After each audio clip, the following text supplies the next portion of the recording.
Hello and welcome to Identity Office Hours. I'm your host, Mike Schwartz, founder of Glue, and today is episode 178, Who Governs the Bots? Our guest today is Lalit Chota, Mr. NHI.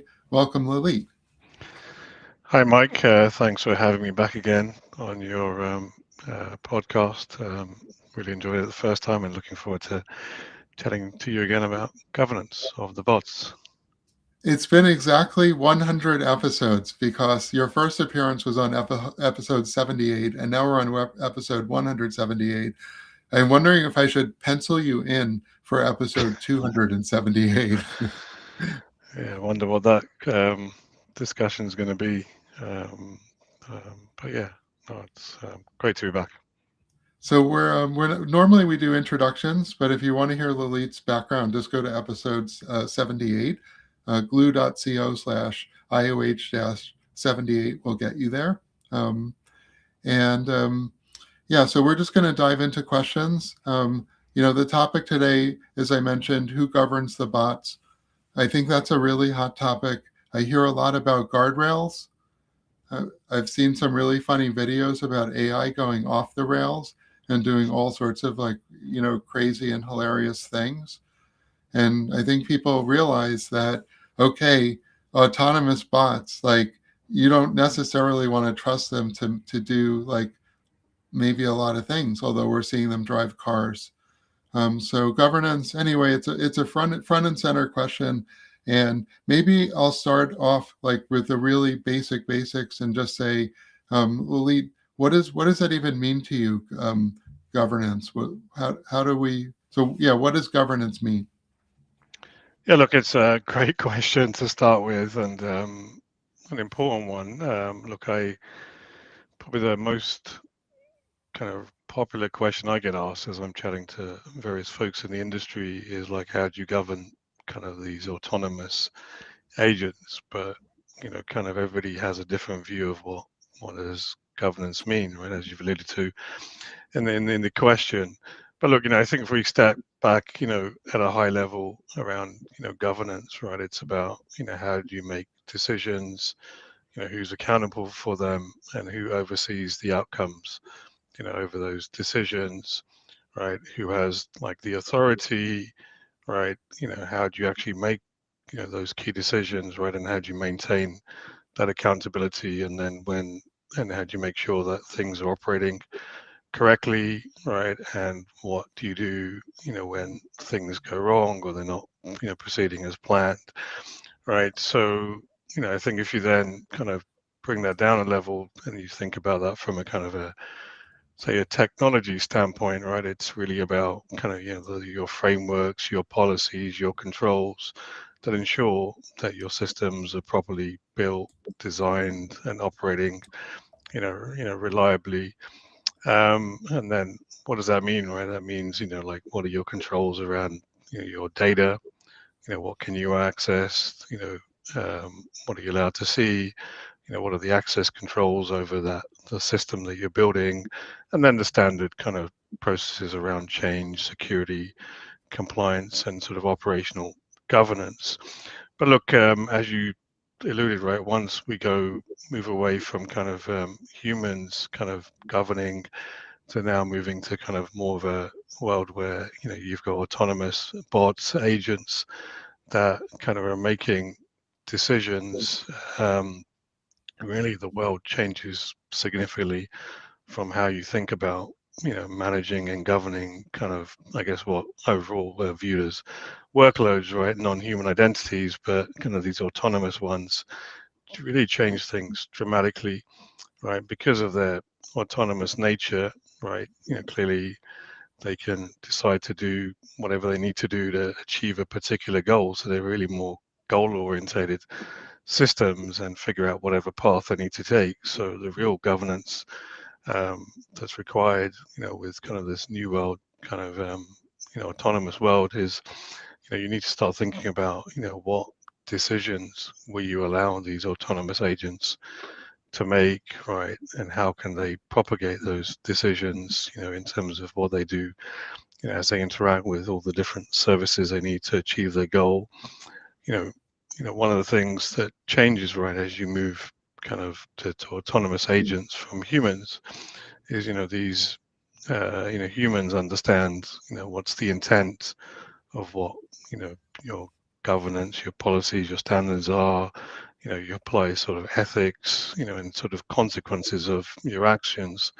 But with kind of autonomous agents, a lot of those things are just not things that an agent can apply to the way it operates, right? So when it comes to applying governance controls around autonomous agents, they need to be much more explicit. You need to have very tight guardrails or rules that define, what these autonomous agents can do. Let's If just, I could pause you there for 1 second, and when before I go into maybe how we're going to sort of control what the agents can do, if I put myself in the shoes of the CEO, I think what I want to understand is, um, a lot of the CEOs that I know, they don't know a whole lot about tech and IT. um, and they have a CISO, and they rely on sort of the technical people under them. But I feel like a lot of CEOs are worried about the risks. Like, if they're probably good at sleeping at night because they're good at managing a lot of risk. But still, if they woke up one morning and saw themselves, headlines that there was some security breach in their organization, and there was going to be a lot of bad weather with regard to like putting out fires in the security, they probably wouldn't be that surprised. Sort of like a resigned sense of like it could happen to us, and I don't really have good information to tell how likely that is or not. So I'm just wondering, like maybe you haven't. I don't know how, we don't all have access to CEOs, but what would you think, if you were a CEO at a big company, how do you think information would flow up to you about the risk of this, let's say this new risk in software identity? How would you consume that information today? And what do you think CEOs are doing about it, if anything? that's a tough question, Mike. Look, I think probably most CEOs today are very, I mean, they probably can see some of the incidents that have occurred in the industry relating to sort of, AI agents, right? I guess we had a big one just earlier this week, right? The kind of the McKinsey agent that got, kind of compromised, that had access to so much data and conversations. So I think those are probably where kind of CEOs see some of the real kind of risks that can occur with kind of the sort of autonomous AI world that is out there. But I think the reality is on the ground, do they really understand what are the true risks as people are building out kind of this kind of agentic workforce? Um, or what risks are being produced, right, in terms of kind of excessive privileges that are out there, and then all the complexities of an agent and how it can be compromised through, kind of, data manipulation, data poisoning, hallucinations that can occur that can affect kind of the behavior of that agent. I think there's probably today kind of a fairly limited understanding of kind of the risks that agents bring to their organization, and I guess they're probably heavily relying on the CISO or their security teams to kind of explain kind of why, whilst there's an arms race at the moment, right, and everybody needs to be at the front of that arms race in terms of automating, developing kind of the autonomous workforce of the future, um, that they really need to be slowing down and making sure that the appropriate, you know, governance, the guardrails are in place before these agents kind of have you know, are out of control and have too many kind of excessive privileges, and can then become the next thing that, if compromised, could really expose your organization to another level of risk exposure and data exfiltration than, that you had before, with kind of more predictable kind of workloads and software that's running in your organization. Um, so I think, yeah, in summary, CEOs probably have limited understanding of the true risks that are coming, with the autonomous agents that are hitting us, rapidly. Hmm. Um, so my other perspective about being a CEO is that I might say, well, I am past my ISO 27001 audit. I passed my SOC 2 audit. I passed my financial and my other regulatory audits. So I should be good, right? Do you think that's a false sense of security, relying on the compliance reports, and how does that relate to governance? Yeah, look, I think kind of all the different compliance kind of controls that we have out there today are probably all not really, mature enough, and obviously even with regulatory kind of controls, um, they're always, multiple years behind, right, in terms of dealing with the latest challenges that organizations face. Like, even today, you know, what is there in terms of, controls, compliance, regulation around sort of non-human identities, let alone kind of the advanced form of non-human identities and in the form of sort of agentic AI. The problem with compliance-based kind of controls is that it's all about a point in time, you know, providing evidence that, what, your processes or your systems said they're doing, you know, are actually complying with whatever policy standards you may have in place or set out in terms of key regulations. So it just proves that, with specific tests that you've performed, that your system is operating, as per its design. But is it actually truly operating as per your overall, standards, your policies, and kind of what governance, we talked about, your that have been defined. Is it operating within, your company's tolerance around sort of risk and, you know, other requirements. So I think compliance just gives you a false sense of security, right? That you've done an audit, that you've passed certain tests, but I guess as you move into sort of more of a autonomous kind of world where, it becomes much more difficult to understand, do you have complete control over what your processes are and all the different agents that you've built?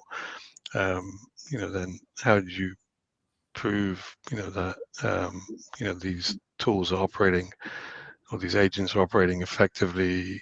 Are they meeting your kind of requirements from an overall governance standpoint? How do you enforce, appropriate guardrails to make sure that everything is operating within tolerances? Because, at least before, with standard sort of software workloads, everything was predictable. It had very clear kind of path that, you would follow. So, yeah, even doing your compliance checks, your audit checks, you were typically looking at input output. Has it done the right thing? And your test cases were kind of fairly simple. But, as you move into more of an autonomous world, right, I think doing compliance-based kind of checks and audits become, really become superficial, just because the way agents operate and how they work towards their goals, can start to take very different paths, right, to how it gets to its end goal. And through that path, it may end up kind of causing, real compliance issues where you've ended up taking a path that's inappropriate. And because these things now operate at machine speed, you've seen the final result that's occurred, but the path it took to get there, did it do the right thing? Did it have the right data? Was the data poisoned? Did it hallucinate? Is the output, yes, it's produced some output, but has it done the right thing? I think compliance in the sort of new autonomous world is really, I think, just really a tick box exercise. And really, you need to think about, how your autonomous agents are operating, and what kind of tolerances you have in place to, uh, you know, so that they're operating, safely within kind of your organization's kind of risk tolerance framework. Lily, check to see if you can mirror your camera, because your shirt is backwards. I just noticed. Okay. It should be in the settings. And then the next question I have for you is something that you'll be well familiar with. That's so much better. Thank you.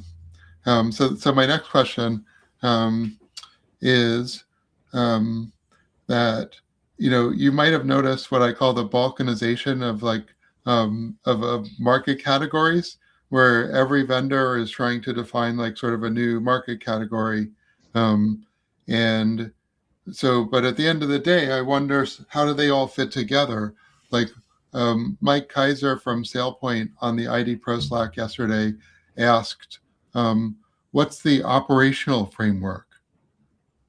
And so if you're the CISO and you're reporting risk up to the CEO, what's your process? What's your operating framework for actually getting that done?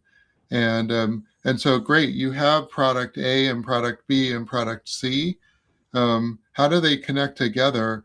And what does that process look like that enables you to figure out and quantify the quality of your service and the priority of the risks? If you don't mind, can you expand a little bit on that Yeah, question? like Not quite I sure. guess I'm asking. So there's a lot of products out there. Hmm. Um, I'm a CISO, and you probably talk to some of these CISOs. How how are they putting these products together? Are they building a process, or are these a lot of sort of silos of activities? Like, do you see any type of overall? And maybe the answer is just like there is no overall um, sort of operating methodology for um, for being able to report risk about NHI, right? What's our risk? Well, we're not going to be able to tell you the risks and which are the biggest risks unless we have some type of methodology behind gathering that information, right? And so, what's the maturity sort of the activities of the CISO and the IT department to actually correlate this information and process it and serve it up as information to into the organization? Or are we just Yeah. at such an immature embryonic stage that this practice or these methodologies just don't really exist at large? Well, look, I mean, our NHI management group kind of has defined sort of a life cycle process for how kind of you look at sort of NHIs, and clearly part of that is understanding kind of the overall risk associated with um, NHIs. Clearly, you know, So I guess there are some methodologies out there that people can use to kind of enumerate the size of the risk and help take a risk-based approach, because tackling sort of the NHI problem is such a huge elephant in the room. You're never going to get full control of it. So you do need to kind of be able to quantify it, understand the risk, and then be smart about, how you're going to tackle that risk. And, some of it will be to kind of just manage it whilst you then maybe build some more strategic kind of, you know, capabilities. But clearly, fundamentally, with all these things, it's about, that's the basics around visibility, right? How many do you have? What do they do? What access do they have? Um, what's the breadth of the access? Does one NHI have access to, 100 servers, 1,000 databases? What's its level of privilege? So clearly, once you can build up that picture, and that in itself is very, very challenging to do today, even whilst tooling has matured quite a bit when it comes to sort of the non-human identity space over the last few years, it's still a monumental effort for most organizations to understand and quantify the risks that they have, let alone then understanding what could you do about that risk exposure, stale accounts, the fact that you've got maybe hard-coded credentials that are out there that need to be controlled, managed, vaulted, kind of maybe moved more longer term to dynamic ephemeral credentials. So, I think we were just about getting to the point where we could start to use some of the tooling and the methodologies out there to start understanding that risk and then starting to figure out how to manage it. But I think now with the kind of the autonomous world that we've got, with agentic AI and AI agents, I think that's now put a completely new spin on how to think about kind of risk and the operational risk that you might have now with kind of autonomous agents. Because I guess what I'm seeing, is that all the kind of known risks that we've seen with non-human identities that we've been talking about for the last few years, AI is just compounding that problem now. You've got vibe coding tools that are encouraging the use of static hard-coded credentials. So we're seeing, even more secret spore issues that are occurring in the industry. MCP servers being spun up again using static credentials. Organizations are building these agents and by default saying, well, let's just, because they need to have access to a lot of things, let's give them very broad access. So we're now compounding the problem, and I think understanding how agents work, how they operate, what access they have, what they can talk to, who can use them, what you can connect to them, what can they connect to, how you control all that, let alone having kind of clear audit around what the agent does, what did it do as it was talking agent to agent, you know, what decisions it made, how it made those decisions. I think things are now getting significantly more complicated. So I would say today in the new world, with autonomous agents, I think it's going to be very, very hard to understand kind of and manage the risks that you've got kind of with that whole NHI space. Um, and I think tooling is going to need to evolve very, very quickly to help us get a handle on this new world, this new world of, agentic AI. So, okay, I can't resist the opportunity to sort of challenge your core assumption. So your core assumption is um, if we inventory all of the identities, human identities and software identities, and we review all the credential strength of these identities, and we review the entitlements of these identities, that we'll be doing our job. But the challenge that No, you're facing is that with ephemeral identities, software identities, it's becoming harder to actually have a governance process that reviews the entitlements of those identities. And without a proper operating methodology, then maybe you could build a system that automated, but there's no systems either to do this. So what we're currently facing is chaos as a result of inability to to use this methodology of identity-centric governance. So maybe it's just time to say we failed, and and so we cannot inventory all of the identities. That's not going to work, and that's not necessary. Well, all we need to inventory is the capabilities. So I wrote a post this week. It's called Arc plus an array of token. So normally we would start with Park, principal, action, resource, context. Your principal is your identity. So let's throw away the identity. We don't need to know who it is. All we need to know is what action, what needs to be performed on what resource, and give me the context. And in that context is an array of tokens.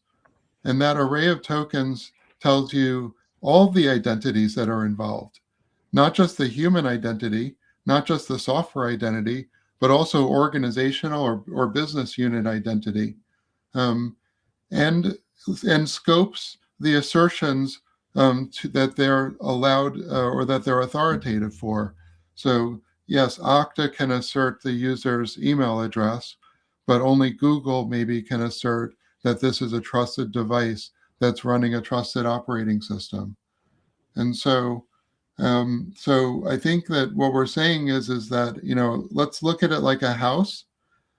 um, I could um, inventory all of my doors and make sure all of the doors are locked and understand which doors, this is a very metaphorical house, which doors are the Asia doors, which doors are the healthcare doors, which doors, are the armory doors, because all of those doors have different risks. Um, and instead, what we're doing is saying, okay, we're going to ignore the doors, and all we're going to do is think about the people and what keys they have.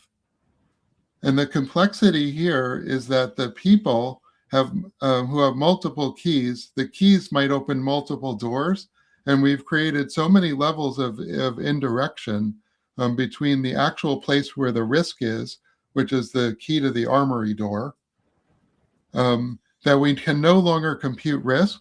And not only that, but identities are popping up here, there, and everywhere, and we can't even review them. So maybe it's just time to give up on the identity-centric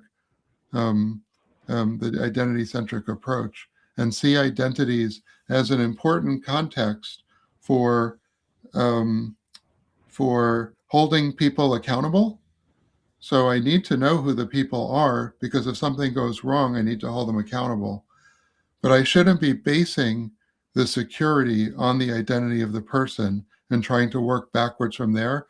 And when I say person, I should probably say entity, because it could be a software entity, an agent, an API, an MCP server, even a database or some other core service.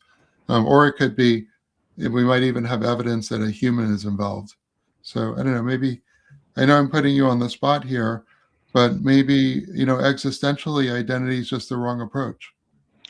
Look, I think you've really got a point here, and I think as the world gets more and more complex, that identity-centric approach maybe is the wrong approach to think about things, and it's more about, as you said, the resources and how you control, you know, what can happen to those resources. So I think we're definitely moving to a world where clearly, as things like workloads spin up, right? It's all about now just saying, well, you know, you're going to have no entitlements defined. All you're going to do is have the ability to spin up your workload, your agent, your process, and then it's all based, as you said, on kind of your intent and context.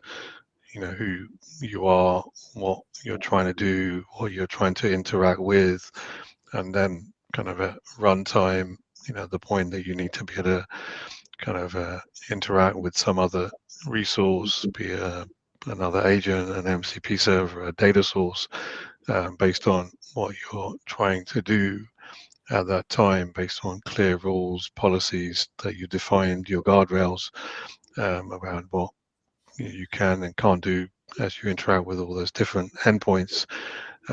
That's the point at which really then kind of the entitlement, the credentials kind of come into play. But is the kind of core identity really that important anymore? It's more about what you're trying to do at the time. You're trying to do something, between kind of two kind of services, two machines, two processes. So I'm definitely aligned with kind of what you were suggesting here, Mike, in terms of maybe where we need to kind of evolve things from a kind of overall governance standpoint. Can I share a picture? I want to share.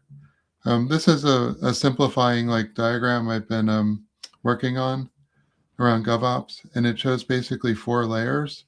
The governance layer on top, we need to be able to understand the risks. The identity layer, meaning we need to hold people accountable, not just people, but business units and software. So I would assert the NHI is still really important because we really need to properly authenticate and provision, and we need metadata about the entities that are interacting, the software identities, the agents, the API servers, the databases, the people. So this identity layer is critical. Without the identity layer, we can't have accountability, and we can't have accountability if there's shared secrets, or even worse, like just an API key or something. So the strength of the identity and the accountability increases with proper management of credentials.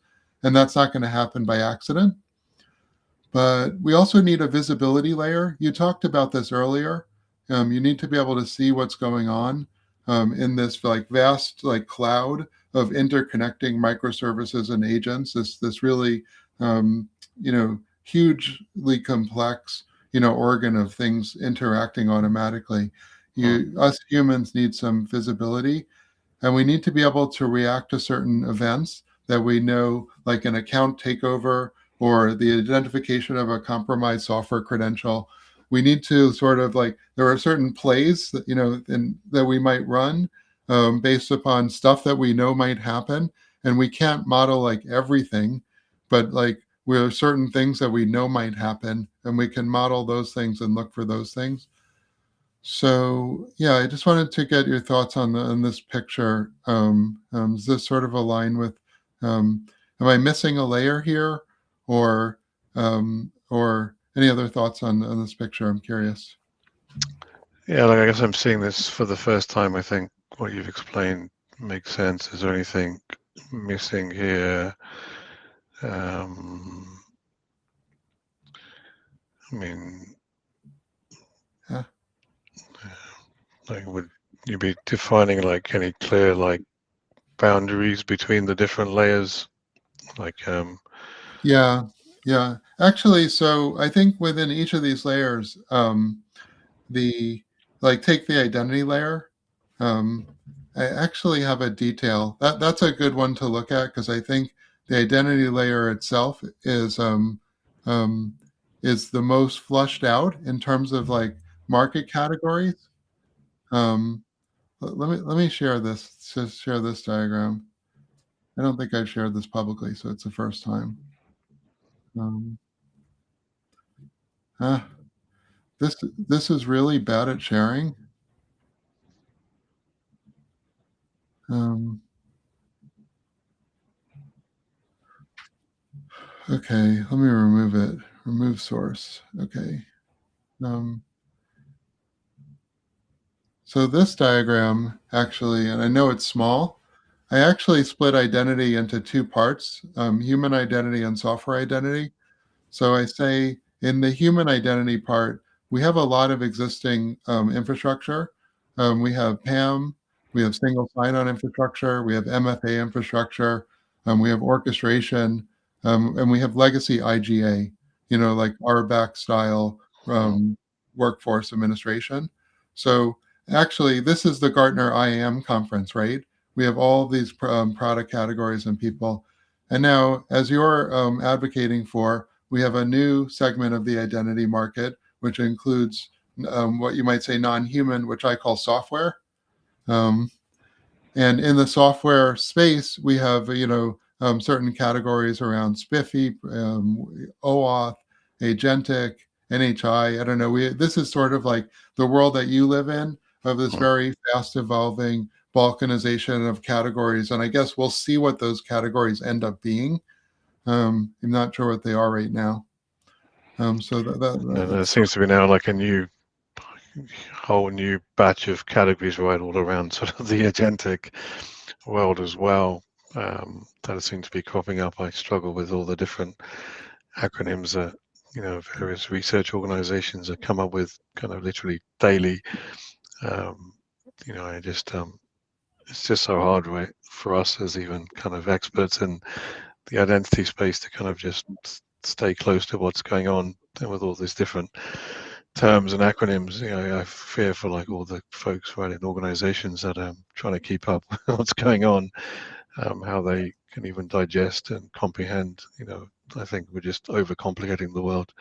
It needs to be a lot simpler, in some respects, how you've kind of presented the world, right? And a lot of this is pretty simple stuff, right? It's not that complex, even with agentic. Yes, the world's got more complex. You need real-time authorization, but we were doing things like real-time authorization 10 years ago, right? Enough highly regulated financial environments, right, where every kind of action needed to be authorized, at runtime versus kind of the old model where you just got all the entitlements up front, right? So I think a lot of the stuff we're talking about now with agentic's not really that new, right? And I think we're Well, software rehashing. identity is not new.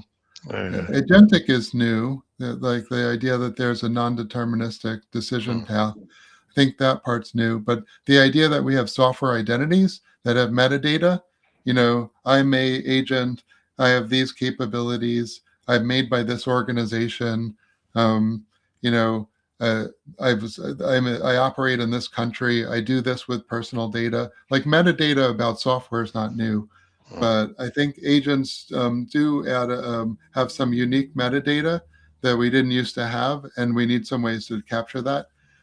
If it's okay, I like the fact that you said that my diagram was simplifying because I want to show one more diagram, and this is the Gardner diagram that that caused me to go down this rabbit hole. Um, but I was at Gardner IM. I think you were there too in Grapevine this No, past I year. missed that one, unfortunately. I was at the Okay. London one last week. I think they showed the same diagram in London. I think I saw a screenshot of it. Um, and I looked at this diagram and they have humans and I guess, what do they call it? Machines. That's a terrible, like machines. Come on, guys. It's always software. Even if it's hardware, anything that has an identity, has credentials, it's basically going to be interacting as software, even if it's in the firmware. Yeah, Um, fully agree. um, but yeah, so I looked at this diagram, this Gardner diagram, and I'm like, man, if I'm a CISO or this is weird, and privilege access management is its own layer, really? Um, and so this identity fabric diagram just seems so utterly confusing that it lacked like I feel like these diagrams should help you understand how all these market categories connect because there's so many categories. Like if you listen, all of the vendors have some type of like unique they're all doing valuable stuff. Um, but somehow we need some type of overarching simplification so that we can bring it up to the CISO level so we can talk to the CEO about how we're actually doing, you No, look, know? I fully agree. Like I've said a few times, right? Look, yes, we've evolved from human identity and then non-human, and now kind of people are saying there's a new category called, the agentic AI kind of, identity. But look, I think fundamentally they're all the same, right? Under the covers, right? It's all about authentication and authorization. And it's as simple as that. Yes, there's a lot more complexity with agentic AI security that you need to think around, right? But like even with like PAM and the modern PAM, right? The model should be for all identities, right? You kind of issue kind of your, based on your identity, right, and what you're trying to do, at runtime based on your intent, you kind of get issued your credentials to do what you need to do, and these are short-lived credentials. So, I think all the concepts of PAM and kind of that are out there, it's really just standard access control, right? There's nothing really that PAM's doing that you wouldn't do for any kind of access you have, whether it's for human or non-human. So I think everything's going to be blurred, and it's all going to become the same thing, right? It's an identity. It needs authentication. It needs authorization, and it's going to become more real time based on what's your intent and context, and then obviously there'll be more complex flows with agentic as you've got chaining, humans in the loop and human to agent, agent to agent, and agent back to human, right? But so it adds another layer of complexity, but fundamentally it's all the same stuff, right? And I think we'll see definite convergence of all the identity domains, I hope, in the next few years into something, that makes things much, much simpler for organizations to manage and think about from a tooling standpoint. What are your thoughts on So, that? so you survived your episode, your 100th cycle episode of Identity Office Hours. Um, I know you do a lot of events and such, and so before we break, I just want to give you a second if you have any announcements, stuff you're doing, last thoughts on this topic, whatever you want to share. Yeah, just very quickly, I sort of followed your footsteps and launched my own podcast called the Non-Human and AI Identity Podcast about 6 weeks ago, and I'll be having you on that soon, Mike. We've got a few big events that are coming up at EIC, the Non-Human and AI Identity Pavilion and Summit that we're hosting, EIC Berlin, and also Identiverse in Vegas in June. And then finally, we also launched uh, uh, the most comprehensive training course on non-human identities called our Non-Human Identity Foundation level training course. That's also got CPD accreditation. So if people want to upskill, understand how to manage kind of non-human identities, maybe look at how you govern them alongside the new agentic world, that could be a good thing to consider to get better skilled at managing non-human identities more broadly within your organization. Okay, awesome. And I would, apropos of our conversation, the next guest I have is Alan Karp, who's a longtime IAW participant, author of ZBAC. Um, and we're going to talk about identity centric to proof centric authorization models. Um, Proof centric could be another, you could also say token based access control, but in a way, proof centric. Um, if the token is a proof, um, maybe that's a better way to market that idea rather than talking about tokens. Anyway, Alan is great, and looking forward to hosting Alan um, on Thursday. And with that, I will say thank you so much, Lalit, for being a guest. And Thanks, Mike. Pleasure. And just one final reminder, if you're enjoying this episode, or maybe if you just find it useful, please follow us on LinkedIn or YouTube. And with that, we'll see you next time. Thanks.